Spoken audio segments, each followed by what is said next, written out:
ఎక్కడైనా ల్యాండ్ పై ఇన్వెస్ట్ చేయాలని అనుకుంటున్నారా? అయితే ఫ్యూచర్ సిటీలో ఇప్పుడే ల్యాండ్ పీస్ పెట్టుకోండి. పూర్తి వివరాలకు మాకు కాల్ చేయండి.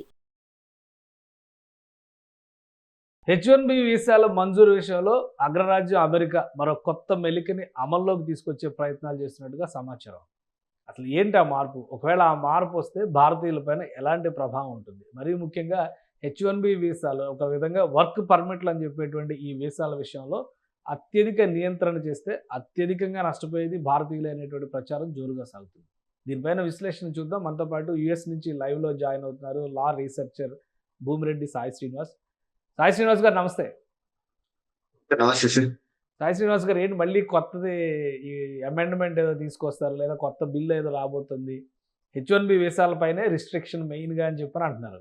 ఎప్పుడో రకరకాల ఆందోళనలు ఉన్నాయి, బట్ మన వాళ్ళు కొందరు రిలాక్స్డ్గానే ఉన్నారు. H1B వీసాలు అంటే టెన్షన్ పుట్టేటువంటి వ్యవహారంగా మనం చూడాల్సి ఉంటుంది. ఎందుకంటే వర్క్ పర్మిట్లు లాంటివి కాబట్టి వాటిపైన కోత లేదా వాటిపైన ఎలాంటి నిబంధనలు వస్తే మనకి ఇబ్బంది అయ్యేటువంటి పరిస్థితి ఉంటుంది అనేటువంటి ఆందోళన అయితే ఉంది. ఏంటి కొత్తగా ఎలాంటి కసరత్తు జరుగుతుంది H1Bల పైన? సార్ రీసెంట్ గా ఒక కొత్త డిస్కషన్ అనేది స్టార్ట్ అయింది సార్. దాన్ని average method sir, average salaried method దాని మీద H1Bs అనేది తీసుకొని వస్తున్నారు సార్. అంటే దీని ద్వారా ఏమైతుంది అంటే ముందులాగా నార్మల్ గా మనకు ఒక 60,000 మందికి మామూలుగా మిగతా వాళ్ళ ఎవరైనా కానీ అప్లై చేయొచ్చు. ఒక 25,000 మంది ఇక్కడ మాస్టర్స్ చేసిన వాళ్ళకు H1B అప్లై చేసే అవకాశం ఉన్నాయి సార్. కానీ ఇప్పుడు ఏం చేస్తున్నారంటే శాలరీ ప్రకారంగా అంటే ఎవరికి ఎక్కువ శాలరీ ఉంటుందో వాళ్ళకందరికి ఎక్కువ ప్రిఫరెన్స్ ఇచ్చి H1B వీసాస్ అనేది ఇస్తారు అని చెప్పడం జరుగుతుంది. అంటే దీని వల్ల ముఖ్యంగా అంటే మీ అందరికీ తెలుసు H1Bs లో 79% మన భారతీయులకి వస్తుంది. దీనివల్ల ముఖ్యంగా మన భారతీయులు అట్లనే ఈ రీసెంట్ మాస్టర్స్ కంప్లీట్ అయిన వాళ్ళు లేకపోతే ఓపీటీ స్టూడెంట్స్ లో ఉండే వాళ్ళకి చాలా ఇబ్బందికరమైన వాతావరణం నెలకొంటుంది సార్. ఓకే, కానీ ఒక డౌట్, అంటే ఇప్పుడు లాటరీ విధానం ఉండింది ఇప్పటి వరకు. లాటరీ విధానానికి దీనికి లాటరీ విధానం కూడా ఎవరి లక్ ఎలా ఉంటుందో చెప్పలేం కదా. దీనికి దానికి ఏంటి డిఫరెన్స్? అంత డిఫరెన్స్ వచ్చేటువంటి అంశం ఏముంది ఇందులో? ఇప్పుడు వీళ్ళు మాట్లాడేది కూడా సో ఆ ఆర్గ్యుమెంట్ మీదే మాట్లాడుతున్నారు సార్ గవర్నమెంట్ సైడ్. ఈ లాటరీ విధానం వల్ల అంటే మెరిట్ అన్మెరిట్ అనేది డిఫరెన్స్ లేదు, వాళ్ళ అదృష్టం ఉంటే తగులుతుంది లేకపోతే లేదు. దీని ద్వారా చాలా మంది మేనేజికల్ పొజిషన్స్ లో కానీ బాగా మెరిట్ స్టూడెంట్స్ బాగా పిహెచ్డి చేసిన వాళ్ళు వీళ్ళందరికీ H1B వీసాస్ రావడం లేదంట. అంటే వాళ్ళు చేసే ఆర్గ్యుమెంట్. సో దాని ద్వారా లాటరీ తీసేసి ఈ శాలరీ ప్రకారంగా మనం సెలెక్ట్ చేస్తే బాగా మెరిట్ స్టూడెంట్స్ ని అమెరికన్ ఎకనామీకి ఎవరెవరు ఉపయోగపడతారో వాళ్ళని ఒకరిని మనం సెలెక్ట్ చేసుకునే అవకాశం ఉంటుందని వాళ్ళు చెప్తున్నారు సార్. ఏంటంటే ఇప్పుడు అమెరికాలో ఇప్పటి వరకు జరిగినటువంటి విధానాలు మనం ఒకసారి చూస్తే కనుక భారతీయులకు ఎక్కువ అడ్వాంటేజ్ వచ్చింది అంటే ఎక్కువ కష్టపడి పనిచేస్తారని వచ్చింది, లేదా ఎక్కువ క్వాలిఫైడ్, అందుకనే లీగల్ ఇమిగ్రేషన్లో మనాళ్ళదే ఎక్కువ శాతం ఉంది అని చెప్పి అనుకుంటున్నారు. ఇప్పుడు ఈ బీ అమెరికన్ బై అమెరికన్ ఇట్లాంటి నినాదాల్లో భాగంగానే ఈ H1B సంస్కరణలు కూడా వస్తే కనుక అక్కడ క్వాలిటీ స్టాఫ్ దొరికేటువంటి అవకాశం ఉంటుందా, లేదా కేవలం భారతీయులు టార్గెట్ చేయడం కోసమే ఇలాంటి కొత్త నిబంధనల గురించి ఆలోచిస్తున్నారని అనుకోవాలా? అంటే అలాంటి వీళ్ళు అంటే భారతీయులు ముఖ్యంగా అనేది అయితే ఎక్కడ లేదు సార్ మామూలుగా అంటే మనకు తెలిసినంత వరకు. సో కానీ వాళ్ళ మెయిన్ ఇంటెన్షన్ ఒకటే సార్. యూజువల్ గా వాళ్ళు మెరిట్ ఉండే వాళ్ళు మాకు అమెరికన్ ఎకనామీకి కావాలి, మిగతా వాళ్ళు మాకు అవసరం లేదు అని చెప్తున్నారు. అంటే ఇక్కడ ప్రాబ్లం ఎక్కడ వస్తుంది అంటే వేజ్ లెవెల్ ప్రకారం అంటే జీతం ఎవరికి ఎక్కువ వస్తుందో వాళ్ళందరినీ ఫస్ట్ మనం సెలెక్ట్ చేస్తాం అంటున్నారు సార్. ఇక్కడ మామూలుగా 4 టైప్స్ ఆఫ్ వేజ్ లెవెల్స్ ఉంటాయి సార్. అంటే వేజ్ లెవెల్ 1 అంటే మినిమం ఆఫ్ $60,000 నుండి వేజ్ లెవెల్ 4 అంటే సుమారు $2,00,000 ఉంటాయి సార్. అంటే వాళ్ళు నివసించే ప్లేస్ కానీ వాళ్ళకున్న ఉద్యోగం రెస్పాన్సిబిలిటీస్ డ్యూటీస్ కానీ జాబ్ టైటిల్ ప్రకారంగా వాళ్ళకి సుమారు $2,00,000 ఉంటాయి సార్. $2,00,000 రీసెంట్ మాస్టర్స్ గ్రాడ్యుయేట్స్ కి లేకపోతే 1 సంవత్సరము 2 సంవత్సరాలు ఉన్న ఎక్స్పీరియన్స్ వాళ్ళకి అట్లాంటి జాబ్స్ వస్తాయా రావా అనేది కూడా ఒకసారి మనం ఆలోచించుకోవాలి సార్ ఈ విషయంలో. అట్లనే ఇట్లాంటి ఎన్నో ఆర్గ్యుమెంట్స్ అనేది వస్తున్నాయి, కానీ వీళ్ళు చేసే ఆర్గ్యుమెంట్ ఒకటే సార్. నార్మల్ గా ఎవరైనా కానీ అది భారతీయులైనా కానీ చైనీస్ వాళ్ళైనా కానీ మిగతా వాళ్ళు ఎవరైనా కానీ సో వాళ్ళందరూ సో దీని ద్వారా మెరిట్ వాళ్ళని అమెరికా తీసుకొని వస్తాం, మిగతా వాళ్ళని తీసుకొని రాలేము అనేది ఒక క్లియర్ థాట్ అనేది తీసుకెళ్తున్నారు సార్ వాళ్ళు. ఇప్పుడు ఇది ఏ స్టేటస్ లో ఉంది? అమలు చేయడానికి ఎంత సమయం పట్టొచ్చు? సో యూజువల్ గా అమలు చేయడానికి ఇంకా సుమారు 9 నెలల నుండి 12 నెలల వరకు పడవచ్చు, 1 సంవత్సరం వరకు పడచ్చు. ఇప్పుడు జస్ట్ ఇప్పుడు నార్మల్గా office of information and regulatory affairs అనేది ఒకటి ఉంటుంది సార్. అది రివ్యూ కమిటీ లాంటిది మామూలుగా.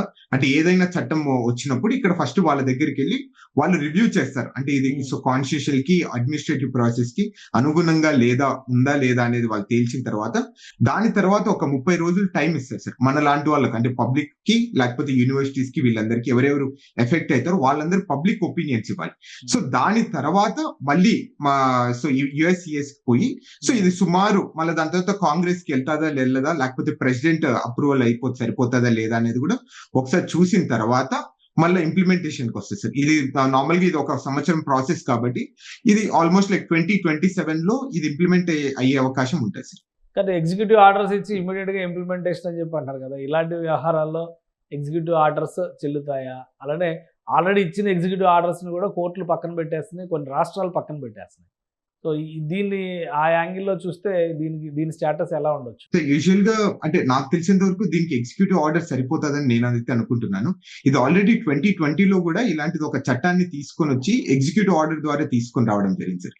అంటే ఆ రోజు కొన్ని ఇతను అపాయింట్ చేసిన యుఎస్సిఎస్ చైర్మన్ లేకపోతే స్టేట్ సెక్రటరీ తనకు అధికారం లేదు, అతను సరిగ్గా అపాయింట్ కాలేదని ఆ రోజు కోర్టు కొట్టేయడం జరిగింది. సో నాకు తెలిసినంత వరకు ఎగ్జిక్యూటివ్ ఆర్డర్ తో మాత్రము ఇది వెళ్ళిపోతుందని అయితే నేను అనుకుంటున్నాను. సో అంటే దానికి పెద్ద టైం తీసుకోకపోవచ్చుగా, ఇమీడియట్ గా అనుకుంటే నెక్స్ట్ మంత్ అయినా కానీ ఆర్డర్స్ పాస్ చేసే దానికి ఛాన్స్ ఉండదా? అంటే దానికి ఛాన్స్ లేదు సార్. దానికి అనుగుణంగా ఇప్పుడు ఇది ఇందాక చెప్పాను sir, office of information and regulatory office కానీ లేకపోతే ఈ అడ్మినిస్ట్రేటివ్ ప్రాసెస్ ఏ చట్టమైనా కానీ ఒకసారి ఇంప్లిమెంటేషన్ కావాలంటే ఇమిగ్రేషన్ లో దానికి కొంచెం సమయం అనేది కేటాయించింది సార్ దాంట్లో. సో దాంట్లో ఒక 30 రోజులు అంటే పబ్లిక్ కి కామెంట్స్ కానీ పబ్లిక్ దగ్గర నుండి మన కామెంట్స్ రిసీవ్ చేసుకున్న తర్వాత దాన్ని చట్టాన్ని ఎలా అనుగుణంగా మార్చాలి, సో దాని తర్వాత ఇంప్లిమెంటేషన్ అనేది జరిగితే ఇది తప్పకుండా మినిమం 9 నెలల నుండి సంవత్సరం రోజులు పడుతుంది సార్ ఇది.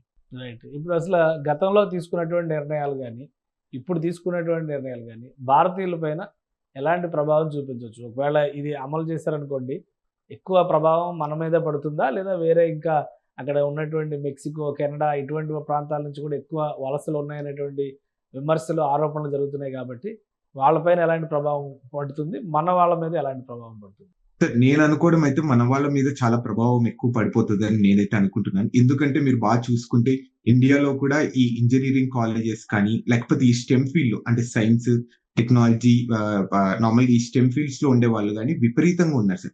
వాళ్ళు సుమారు కొన్ని లక్షలలో అమెరికాకు రావడం జరిగింది మాస్టర్స్ లో. వాళ్ళందరికీ స్టార్టింగ్ లో ఎప్పుడైనా కానీ మాస్టర్స్ కంప్లీట్ అయితేనే చిన్న చిన్న ఉద్యోగాలు అంటే లెవెల్ 1, లెవెల్ 2 శాలరీస్ లో వస్తాయి. వాళ్ళందరికీ అంటే హై ఎక్స్పీరియన్స్ శాలరీస్ కానీ హై వేజెస్ కానీ రావడం అనేది చాలా కష్టంగా ఉంటది. కాబట్టి ముఖ్యంగా ఈ H1B ద్వారా బాగా బాగుపడిండేది ఎవరంటే అది భారతీయులనే అనుకోవాలి సార్. సో దాని ద్వారా తప్పకుండా డైరెక్ట్ గానీ ఇండైరెక్ట్ గానీ తప్పకుండా భారతీయులు దీని ద్వారా చాలా ఎఫెక్ట్ పడే అవకాశం ఉంటది. దీని ద్వారా కూడా అమెరికాకు వచ్చే వాళ్ళు కూడా తగ్గిపోయే అవకాశం ఉంది సార్. మీరు ఆల్రెడీ చూసుకుంటాము సుమారు 70% మంది లాస్ట్ ఇయర్ కి ఈ ఇయర్ కి స్టూడెంట్ వీసాస్ తగ్గిపోవడం జరిగింది.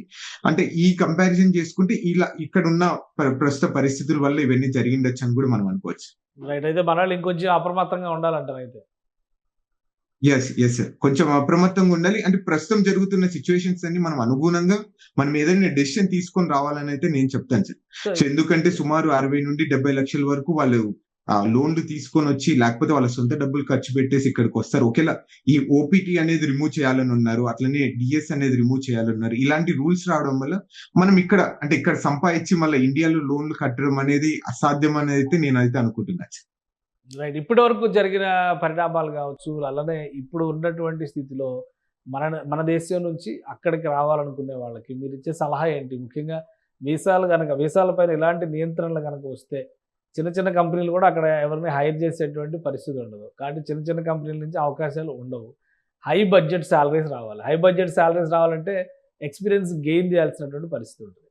సో ఎక్స్పీరియన్స్ గెయిన్ చేయాలంటే ముందు ఎక్కడో దగ్గర పని చేయాలి. ఇండియాలో ఉన్న పని చేయాలి, అమెరికా కాకుండా ఇతర దేశాల్లో ఎక్కడైనా కానీ అనుభవం రావాలి. వీటిని ఎలా మ్యాచ్ చేసే అవకాశం ఉంది మీ అంచనా ప్రకారం?